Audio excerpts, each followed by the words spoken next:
Hace unas semanas subí una historia a mi Instagram donde mostraba una captura del comentario que yo había puesto en un vídeo de La Sexta, donde un economista afirmaba que era muy bueno pagar impuestos y que la mayor parte de la gente que pagaba impuestos era una especie de receptora neta de servicios, etcétera, entonces que era una maravilla redistributiva. Yo le había contestado a ese argumento en un comentario en ese reel de La Sexta y era un comentario que tuvo cierto éxito en el sentido de que mucha gente le dio like al comentario. Saqué una captura y lo compartí para que más gente pues pudiese ver ese comentario y ver si le interesaban los argumentos que yo había puesto. Un seguidor mío, en este caso, me respondió a esa historia con una serie de argumentos que suelen ser, además, aquellos argumentos que más tienden a esgrimir las personas, digamos, de corte socialista o estatista, intervencionista en general. Pueden ser incluso, vamos a decirlo así, socialistas de derechas, socialistas de izquierdas y de todo tipo. En general, gente que apoya, digamos, la intervención del Estado en la vida de la gente, tengan estas personas un corte más conservador, un corte más progresista. En todo caso, es gente que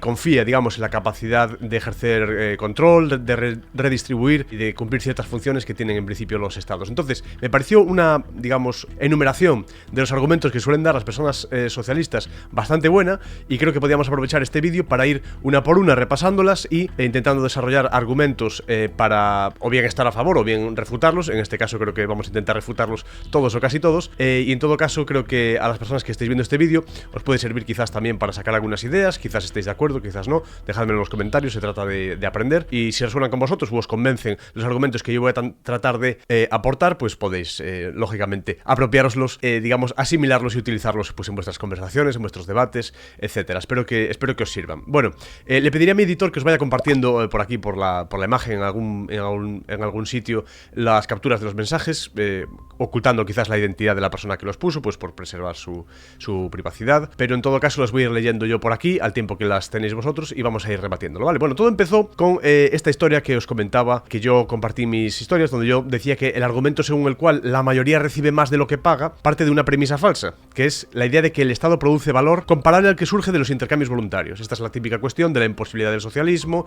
todo lo que viene de Ludwig von Mises y toda esta cuestión, ¿no? De decir, bueno, el Estado, desde el punto de vista que tiene el monopolio de ciertas actividades, es incapaz de establecer precios, de saber realmente cuánto cuesta algo, y en esa ausencia de precios normalmente pues fallan esos cálculos y se producen pues problemas de producción, problemas de reparto, de distribución, incluso pues a veces llegando a hambrunas y todo esto, ¿no? Eso es uno de esos argumentos que se suelen esgrimir sobre todo desde la rama de la escuela austríaca de economía, ¿verdad? La imposibilidad del cálculo económico en el socialismo. Bueno, yo decía que en realidad no existe forma de calcular ese supuesto beneficio neto que alguien obtiene del Estado, porque donde hay monopolio y coerción desaparecen los precios. Bien, además yo añadía, aunque así fuese, sigue siendo inmoral e inaceptable que la gente no pueda elegir recibir eso tan maravilloso. Si es tan maravilloso eso de pagar impuestos y teóricamente recibimos más de lo que damos, la gente tendría que estar aplaudiendo con las orejas diciendo, no, quítenme más todavía, más impuestos todavía, que estoy encantado de cómo gestionan todo y que bien reciben todo. Pero no suele ser así, ¿no? Y que no me digan que es solo el tema de los ricos. Muchos autónomos de mi entorno que estamos intentando salir adelante tenemos este mismo tipo de problemas, y nos da la sensación de que estaríamos bastante mejor sin todas estas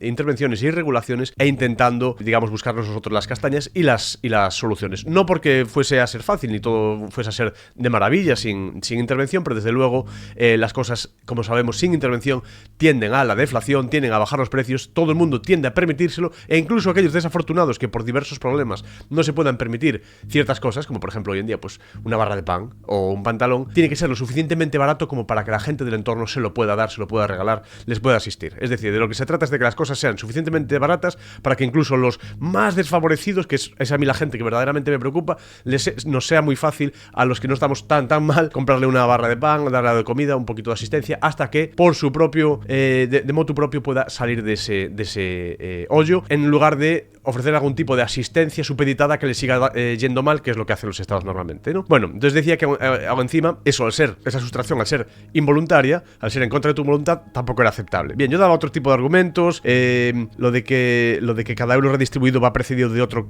que se pierde en burocracia, en salarios políticos, en trabajos intermedios, funcionariado, corrupción, etcétera. O sea, hay muchos argumentos para rebatir a este economista que decía que sí, que era maravilloso que el Estado extrayese muchas rentas rentas, extrajese muchas rentas y las repartiese, etcétera, porque la gente era perceptora neta de rentas, mucho más, digamos que percibían mucho más de aquello que pagaban, etcétera. Vale, yo contesté a ese vídeo con ese comentario y entonces este seguidor me contesta lo siguiente, lo pondremos aquí en la imagen. Vamos punto por punto, porque además se trabajó un comentario, digamos, muy bien ordenado por puntos. Son 7, si no me equivoco. Sí, creo que son 7. 7 ampliado casi a una especie de octavo. Vamos a ir viendo uno por uno. Bien, me dice este chico, por el cual ya digo, tengo todo el respeto del mundo y lo único que quiero es aprovechar un poco esa coyuntura para poder contestar. En lugar de contestarle solo a él, pues aprovechar esto para responder y que, en este caso, pues miles de personas, con un poco de suerte, si este vídeo llega a mucha gente, si le dais like ahí, lo compartís, os suscribís, etcétera, todas estas cosas. Sobre todo comentad y dadle like, por favor. Mucha más gente puede aprovechar este vídeo. Bien, dice el chico, justificaciones de la existencia del Estado y de la redistribución de la renta. 2 puntos.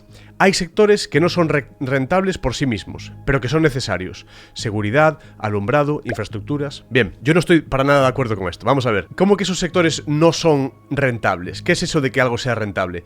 Para una persona que tenga, por ejemplo, una fábrica y que no tenga contratado seguridad, si en esa zona hay robos o hay riesgo de que haya robos o problemas, es contratar seguridad privada, un guardia de seguridad, como tienen casi todas las naves industriales y las zonas industriales, va a ser muy rentable. De lo contrario, seguramente vayan a quebrar o vayan a tener problemas. Pero la seguridad no solo es que te vayan a robar, etcétera. La seguridad también es personas que visiten la tienda que quizás busquen algún tipo de problema. Es seguridad antiincendios, a lo mejor también, con un sistema de aspersores o de extintores, etcétera. Y no veo yo que haya extintores, que tengamos que pedirle al Estado que nos ponga los extintores, ni que tengamos que, no sé, que pedirle al Estado que nos ponga los aspersores, ni nada de esto. O sea que la seguridad le hay de muchos tipos, desde una puerta de seguridad o una verja, una reja que impida que entren en tu negocio, hasta un perro de seguridad o una persona que trabaja allí, un guardia de seguridad, etcétera. Hay muchos tipos de seguridad, ¿no? La de infraestructura, alambre de espino, por ejemplo, hay muchas cosas. Entonces la rentabilidad, claro que la hay. La hay por comparación a lo que ocurriría si no tuvieses esa seguridad. Lo mismo con el alumbrado. Directamente, si no tienes alumbrado en una zona donde tú estés llevando a cabo una actividad económica, sencillamente no puedes llevar a cabo esa actividad económica o productiva. Por tanto, el alumbrado forma parte de esa rentabilidad y forma parte de los gastos asociados a tener, en este caso, algún tipo de negocio o actividad económica. El alumbrado, siendo pagado por la persona que produce, debería ser pagado por la persona que produce, entraría a formar parte de sus costes. Lo mismo con las infraestructuras.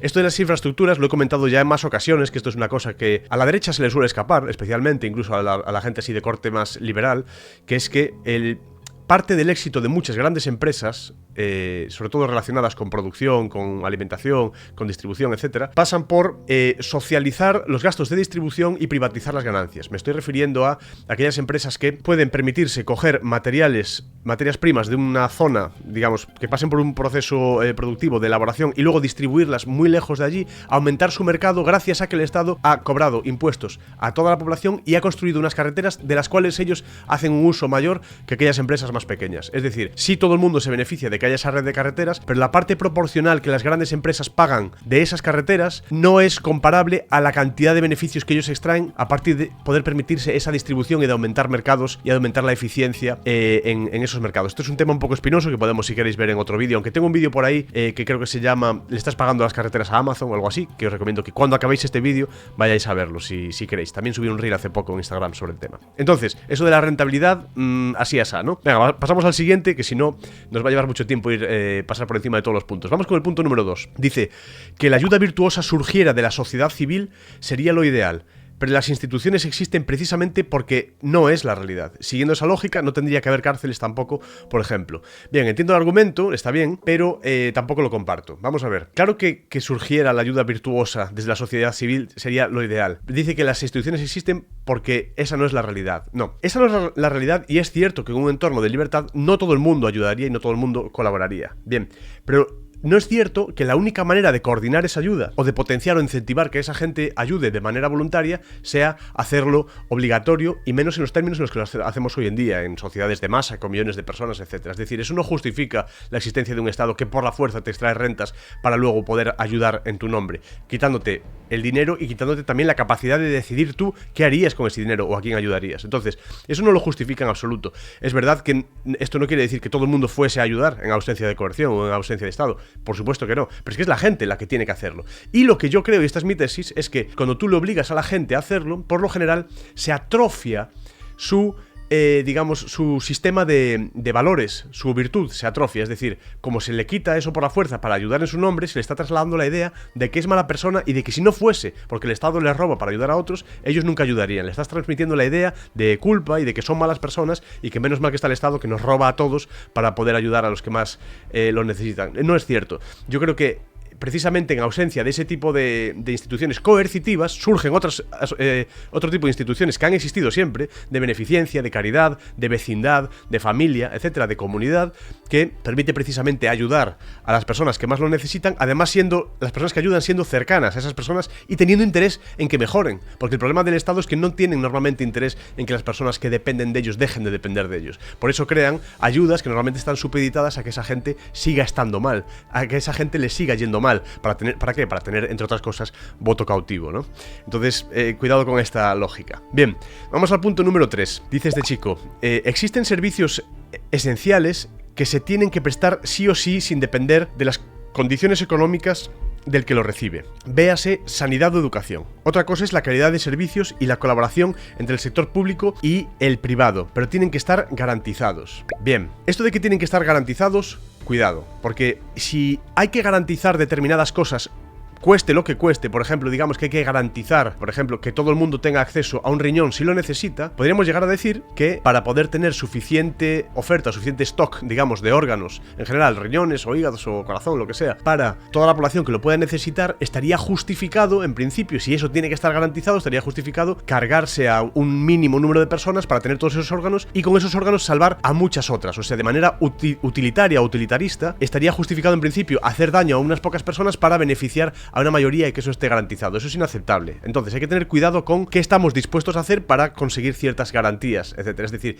¿es legítimo robarle a toda la población, hacer cosas en contra de su voluntad para teóricamente garantizar una cosa que tampoco está garantizada? Cuidado, porque esto se hace ahora, se roba, está en la Constitución, derecho a la vivienda, derecho a todo eso, y no se da ni un derecho a la vivienda. Las listas de espera para una operación a veces son de 6 meses, un año y lo que sea. O sea que incluso con el robo ahora no está garantizado. Entonces, ¿qué quieres? ¿Más robo, más coerción, más Estado? ¿Hasta cuándo? Y porque se ve además que no funciona. O sea, está clarísimo, está demostrado que no funciona así. Entonces, cuidado con la justificación esa de que tenga que estar garantizado. Yo lo que creo es otra cosa. Los derechos positivos, que son este tipo de derechos, digamos, cosas en las cuales tú tienes un derecho a algo, a que algo se te proporcione, no existen ni deberían existir, porque presuponen un robo previo, presuponen una violación de derechos previa. Es decir, para que tú tengas derecho a una sanidad y que la tengas 100%, tiene que haber un derecho también violado anteriormente, que es el derecho de propiedad, por ejemplo, de otras personas. Es decir, se le ha robado a otras personas para ti poder otorgarte esa sanidad. Yo ahora lo que digo es, vale, hay una sanidad ahí que se está pagando, hay millones de personas pagando unas cuotas, cotizando, haciendo todas estas cosas, ¿no? El IRPF, que si el IVA, que si tal. Vale, imaginemos que ese dinero estuviese en el bolsillo de las personas y que las personas, de una manera voluntaria, de algún modo organizado, pudiesen contratarse, vamos a imaginarlo así, sus propios seguros privados de salud. Vale, hoy en día conocemos los seguros privados que tenemos hoy en día, pero imaginemos un mercado en el cual millones de personas que ahora no están usando ese tipo de seguros si los fuesen a utilizar. Lo que cabría esperar probablemente sería que los precios fuesen a bajar, que aumentase la competencia, que aumentase la calidad también por tener, ya digo, esa competencia y tener las empresas que verse forzadas a actualizar las cosas que ellos cubren y las tecnologías que utilizan, etcétera, y probablemente eso se volvería suficientemente barato como para que casi todo el mundo se lo pudiese permitir. Ahora, si alguien no se lo pudiese permitir, ¿quiere esto decir que esa gente hay que dejarla, que no tenga sanidad, que no tenga ropa, que no tenga comida?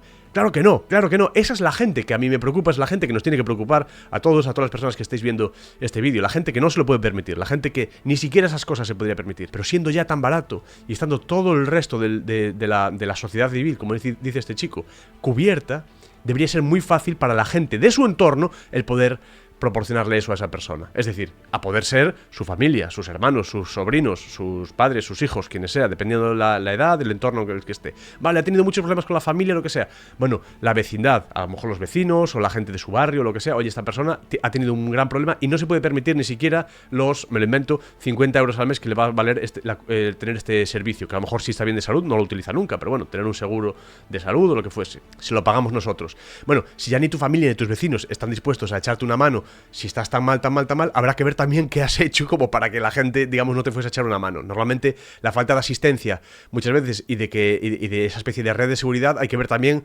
un poco lo que has hecho. Pero bueno, incluso aunque hayas sido mala persona y esa gente te dé más o menos de lado, creo que la gente normalmente tiende a merecerse oportunidades, etcétera. Habría que ver el contexto en cada caso, pero eso Para nada de esto que estoy diciendo justifica que haya un Estado central que reine o mande sobre millones de personas y que le haya que obligar a todas esas personas a pagar cosas. O sea, en ningún caso se puede extraer la conclusión de que hace falta que haya un Estado para hacer eso. Bien, vamos al punto número 4. Dice, igual que existe corrupción pública, la hay privada. Las dinámicas de poder son iguales en el sector público que en el sector privado. Lo único que sí compro es que unas usan dinero público y otro privado. Vale, aquí lo primero que hay que decir es, si compras, está diciendo el chico que compra que unas usan dinero público y otro privado. ¿Está de acuerdo en eso? Vale. Las que utilizan dinero privado no sé por qué te molestan entonces. Su dinero privado se lo están dando a otra persona para que lo metan en su bolsillo privado. Están hablando entre ellas. ¿Por qué eso a ti te tiene que afectar? ¿Cuál es el problema de esa corrupción? ¿A qué le llamas tú corrupción privada? Vamos a ver. La corrupción, como nosotros la conocemos, nace donde la firma de un político tiene un precio. Por ejemplo, en el urbanismo. Si una finca vale 10.000, pero al firmar al político pasa de ser rústica a ser urbana y de 10.000 pasa a valer 100.000, la persona que tenía esa finca rústica y sabe que va a ganar 100.000 en cuanto el político firme, tiene 90.000 pavos para negociar con el político y decirle, oye, recalifícame esta finca. Tiene 90.000 pavos, o sea, aunque le pagase 89.999 euros, lo que sea, al político, seguiría ganando €1 incluso. O sea, tiene mucho dinero, por una especie de dinero que parece que surge de la nada. No surge de la nada, ahora explico de dónde surge. Ese dinero que parece que surge de la nada tiene esa palanca para negociar con el político y corromperlo, como dicen. A mí no me gusta nada eso de referirse a los políticos como que el sector privado los ha corrompido. Me suena un poquito como esto que dicen, este argumento terrible que dice alguna gente de que la culpa era de la chica que iba con la falda demasiado corta. No, perdona, la culpa es del que hace la cosa mal. La culpa es del político que firma para enriquecerse porque le dan un sobre por abajo. ¿Y de dónde viene ese aumento de precio de golpe de 10.000 a 100.000? ¿Por qué la firma del político ahí vale pasta? Porque, habiendo regulado el terreno, los políticos generaron una cosa que se llama escasez artificial. Es decir, hay menos suelo del que habría disponible en un entorno de libertad, por lo tanto, el poco suelo que hay disponible tiene un mayor precio. El político, firmando eso, lo que hace es proporcionarle un privilegio a una persona que esa sí va a tener una finca que ahora va a ser urbana o urbanizable. El resto de personas no. Por eso ese precio tan alto, porque hay una escasez artificial creada por los políticos. Entonces, la corrupción existe donde existe la firma del político. Lo otro, ¿qué corrupción es? Si una persona que tiene una tienda de pan va a una persona que tiene una tienda de refrescos de naranja, ¿qué corrupción va a haber ahí si el dinero sale del bolsillo de uno y va al bolsillo de otro? El problema es el del político.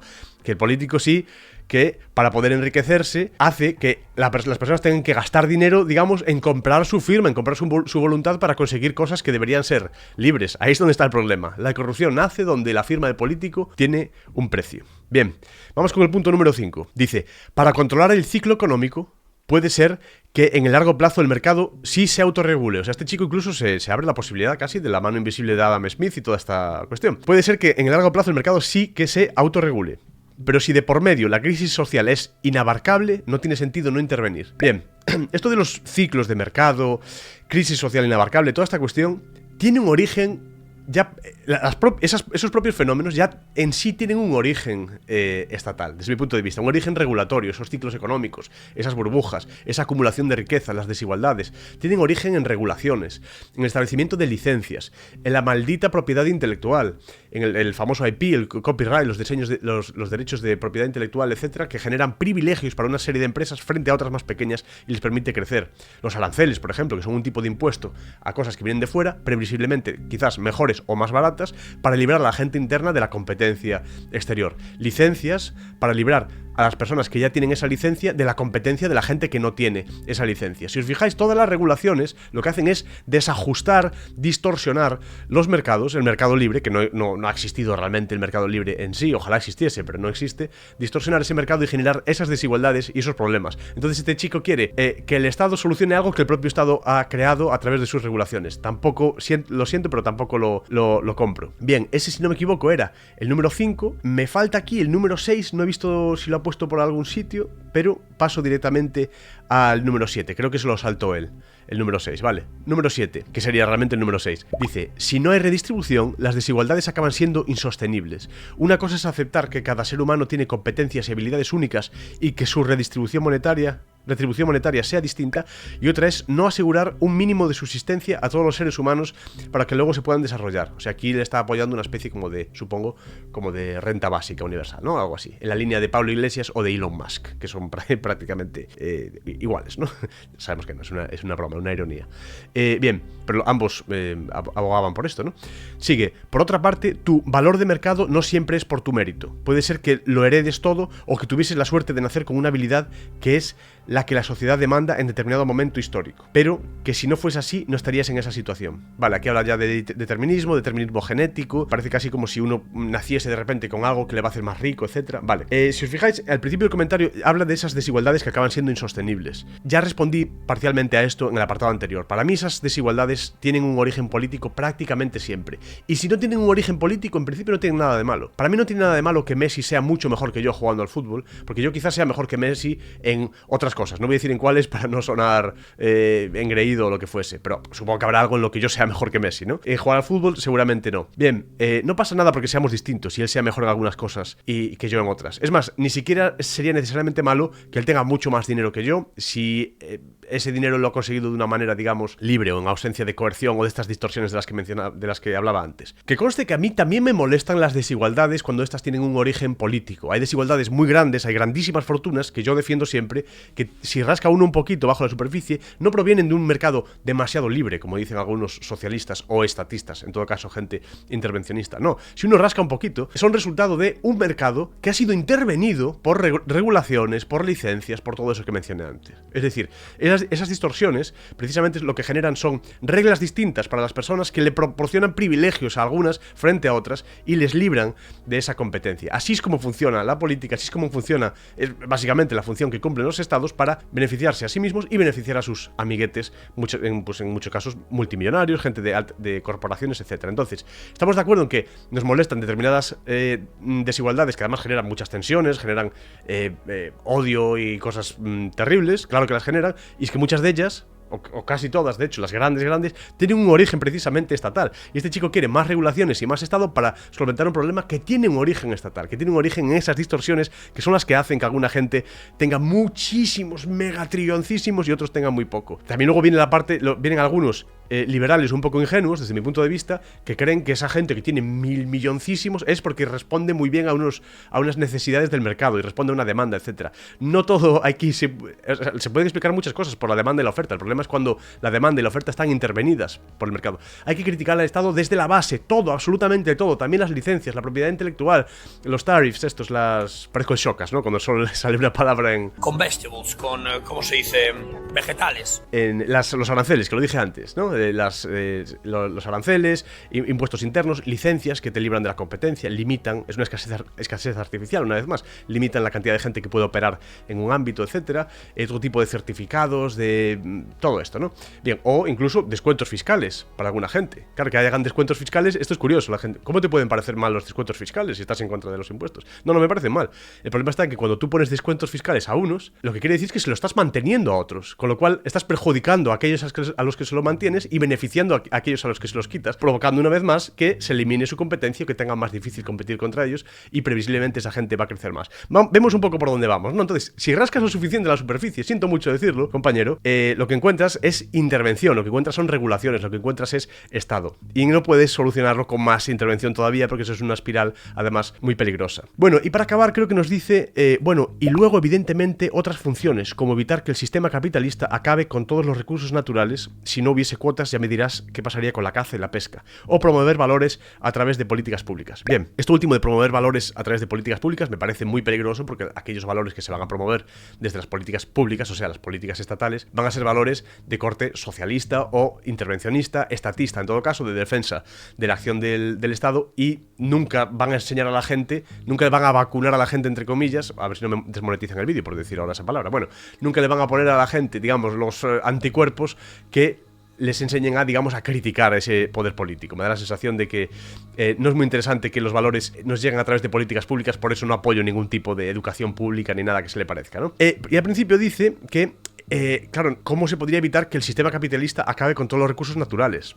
Yo le diría, mira, La razón por la que algunos recursos naturales pueden estar en riesgo es precisamente porque algunos recursos naturales que estaban en manos de la gente, ríos, lagos, bosques, montes, etc., hace un tiempito, cuando los estados empezaron a ser tan prevalentes y ser tan extenso su poder, casi hasta copar prácticamente toda la superficie de la Tierra, salvo la Antártida y 4 cosas más, en ese momento lo que ocurrió fue que los estados nacionalizaron, o sea, robaron básicamente la propiedad de esos espacios naturales y recursos naturales, ya digo, bosques, el suelo, el petróleo, zonas de diamantes, de oro, de recursos, de agua, lagos, etcétera, lo nacionalizaron, ¿vale? Es decir, se lo robaron a las gentes que vivían allí y hacían uso de aquello, y luego, tiempo después, le proporcionaron licencias de uso y de explotación a sus amigotes corporativistas, a sus amigotes corporativos, a sus amigotes de las corporaciones, de las grandes empresas, que luego explotan esas cosas, contaminan, y luego parece que le echan la culpa a la gente de que eso esté sucio, esté contaminado. Perdona, ¿de quién son los ríos entonces? No son del Estado. O sea, el Estado los roba,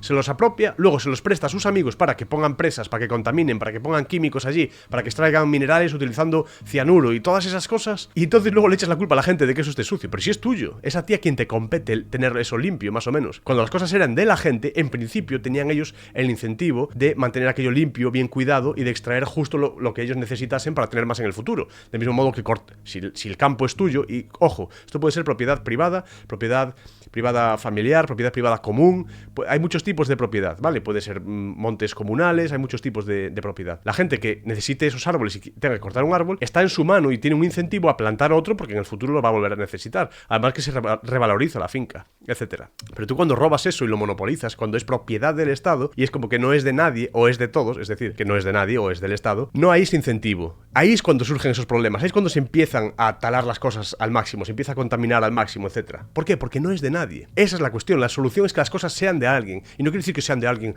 La gente se imagina un gran millonario, un rico, que os dueña las cosas. No, de la gente de allí, de quien sea. Pues este monte es de aquí, este lago es de los que viven allí en ese valle, este río es de esta playa puede ser de esta persona, de la gente que vive allí. No esta cosa ahora que es como que es del Estado y de pronto se produce esa cosa famosa que se llama la tragedia de los comunes. Que es que como no es de nadie, o es de todos, pues todo el mundo quiere hacer uso de ello y entonces luego hay que solucionar un problema que antes no existía y ahora sí hay que solucionarlo con más intervención, más regulaciones, hay que poner un policía en la playa para controlar los accesos, poner multas porque contaminen. Pero si fuese de alguien, de un pueblo, por ejemplo, la playa es de la gente de ese pueblo y tal, está en su propio interés el mantener aquello ellos limpio, etcétera, ¿no? Y así pasa con prácticamente todo y así es como tendría que ocurrir. Fue precisamente cuando eso se nacionalizó y el Estado se lo apropió, lo robó a los habitantes, a los pobladores de esos sitios, que luego le permitió a sus amigos de las grandes empresas contaminarlo, hacer vertidos y todas estas cosas, ¿vale? Entonces cuidado con esto porque también la cuestión de los recursos naturales está relacionada con esto. Bueno, pues estos son un poco los argumentos que os quería dar. Nos queda un vídeo más o menos de media hora, espero que os hayan gustado. Si me he dejado alguno en el tintero o queréis hacerle también alguna réplica a este chico, podéis ponerlo en los comentarios, intentaré leerlos. Y nada más, si queréis también darme alguna idea para los próximos vídeos, etcétera, son siempre bien recibidas, o bien yo o bien mis editores pues los leerán. Y nada, seguimos creando vídeos, intentamos seguir creciendo, ¿vale? Gracias por darle like, gracias por suscribiros, por comentar si lo habéis hecho, por compartir el vídeo, etcétera. Y nada más. Oye, si os interesa, meteos en mi comunidad, Micelio, que somos ya cientos de personas ahí dentro hablando, compartiendo libros, etcétera. Es una comunidad bonita donde hacemos debates sin miedo, se puede hablar de todo, hay gente de muchos tipos, hacemos quedadas presenciales, además también nos hemos visto hace poco en Madrid, etcétera. Si os interesa, se llama Micelio, tenéis seguramente la información aquí en la descripción, entráis ahí, en mi página web, andrescarames.com, y nada, espero que os guste, espero veros ahí dentro, y nos vemos en el próximo vídeo. Gracias por todo.